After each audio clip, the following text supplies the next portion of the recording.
I've been around more RAV4 second than I can count, and the 2026 model's got some changes that'll have folks talking down at the feed store. Some of it's slick, sure, but a few of these moves feel like Toyota's fixin' what wasn't broken. Hello everyone, this is Ted from CarlandTV.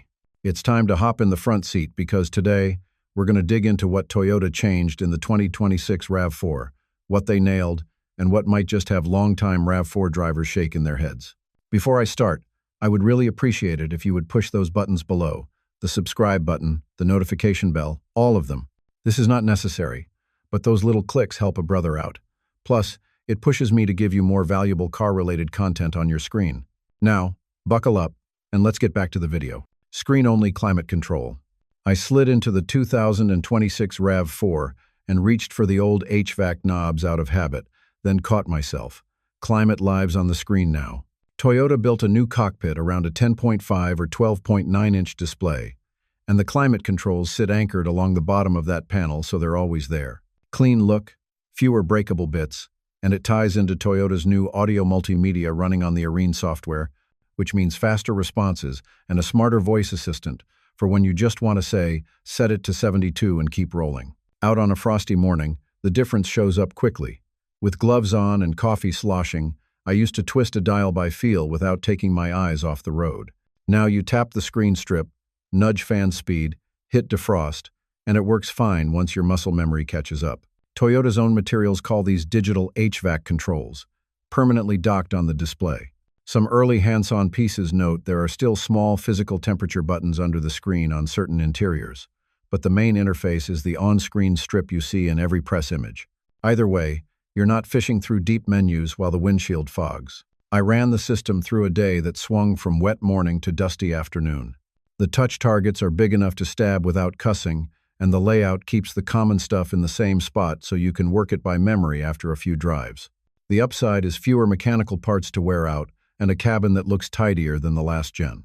The trade-off is tactile feedback. Folks who drive in heavy gloves or on washboard roads will need a week to get the hang of it. Then it becomes second nature. And yeah, the voice assistant is quicker now, which saves your bacon when you want max defrost right now and both hands on the wheel.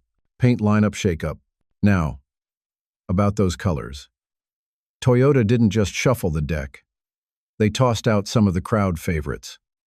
Cavalry blue? Gone. Lunar rock. Army green. Magnetic gray? All history. Those weren't just paint codes. They were part of the RAV4's personality. I've seen whole off-road clubs where half the rigs were lunar rock just because it looked mean against a dirt backdrop. For 2026, you're picking from ice cap white, supersonic red, urban rock, meteor shower, Everest green, and storm cloud blue-gray. Everest green looks sharp in person, deep enough to feel premium, but still earthy. Meteor shower's got a metallic pop that'll turn heads under streetlights, and that storm cloud blue-gray? It's got a cool, almost industrial vibe to it. Thing is, paint is more than a style choice for a lot of folks. It's resale value. It's how well scratches and dust hide. It's the difference between looking fresh after a muddy weekend or spending Sunday afternoon with a buffer. I've seen plenty of Toyota owners hang onto their rigs for 10-15 years, so losing those classic, proven shades might sting for folks who want a familiar face in the driveway. Still, Toyota's banking on these new colors is aging well. If they nailed the long-term durability in the clear coat and didn't go too thin on the layers, something they've been good at historically, these could hold up just as well as the old guard. The outside got another big change you'll notice before you even see the paint. That's where the grille comes in, and it's not shy about introducing itself. Bigger grille up front. Walk up to the 2026 RAV4, and you can't miss it. The grille's grown like it spent the winter on protein shakes. It's bigger, wider, and it dominates the whole front end. Now, I've been around long enough to know a grille can change the entire personality of a vehicle. On a ranch truck, a big grille means you're ready to push air and keep the engine cool under a hard pull. On something like the RAV4, it's more about attitude than airflow. This one's got a shape that almost feels like Toyota's trying to give it the same presence as their bigger SUVs. It reminds me of seeing a buddy from high school bulk up at the gym. Sure, it looks impressive, but you still remember what they looked like before, so it takes a minute to adjust. Some folks will say it's too aggressive for a compact SUV. Others will call it a fresh, modern face. The engineering side of me knows Toyota doesn't make these changes without testing airflow, cooling efficiency, and crash performance.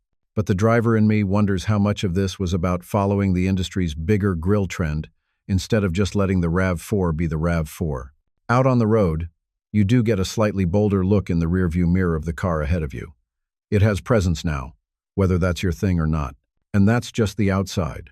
Step back inside, and the change hits you right in the hand. Or rather, doesn't, because Toyota's swapped out the good old gear lever on certain trims for something that feels more like a toggle switch on a tractor dash. That's the next move I had to get used to. Little toggle to the shifter. I dropped myself into the driver's seat of a 2026 RAV4 XLE, went to grab the shifter like I've done 1,000 times before, and my hand landed on nothing familiar. Instead of that solid lever you can grab without looking, there's this little toggle nub that feels more like flicking a light switch than shifting a car. Toyota says it clears up console space. And yeah, you get a bit more room for your phone or a couple of extra gas station coffees. But it's like swapping a trusty old hammer for one of those new multi-tools. Sure, it does the job, but you miss the weight in your hand. You push forward for reverse, pull back for drive, and tap for neutral. It works fine once your brain rewires itself. But I caught myself glancing down way more than usual when backing into a tight spot or lining up a trailer. That old lever gave you a clunk you could feel, a built-in confidence check that the toggle just can't match. Mechanically, it's a proven shift by wire setup. Toyota's been running similar systems in their hybrids for years without major headaches. Fewer moving parts means less to wear out, and if something goes wrong, it's programmed to lock itself in park. But it's a change in the driving ritual, and rituals matter. It's like replacing the well-worn saddle on your favorite horse with a new high-tech seat. Maybe it's lighter, maybe it's smarter, but it doesn't carry the same soul. And that's what's going through my head as I ease this thing back into the driveway, knowing the next big change is hiding under the hood where Toyota's gone all in on hybrid power, whether you're ready for it or not. Hybrid or nothing.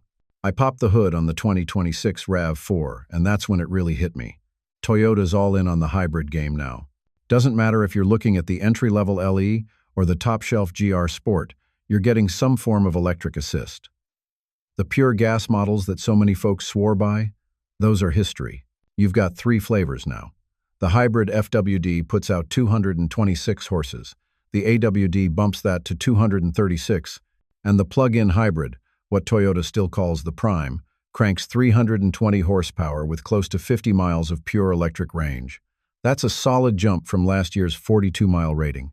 I've driven the current Prime, and let me tell you, that instant torque off the line is like letting a hunting dog off its leash. It just wants to go. Toyota's betting hard that most of us are ready to live in this half-electric world. For a lot of drivers, it'll be fine. You get better fuel economy, a little extra kick from the electric motors, and in the Prime, you can knock out your daily commute without touching a drop of gas if you charge at home. But I know plenty of folks who love the simplicity of a gas-only setup. No battery to think about, no high-voltage system to service down the line. This feels like when a favorite diner changes the menu overnight. The new dishes might be good, maybe even better for you, but you'll always miss the old plate you knew by heart. I can see the hybrids winning over plenty of skeptics with seat time, but make no mistake, Toyota's drawn a line in the sand. If you're buying a 2026 RAV4, you're buying into their vision of what every SUV should be from here on out.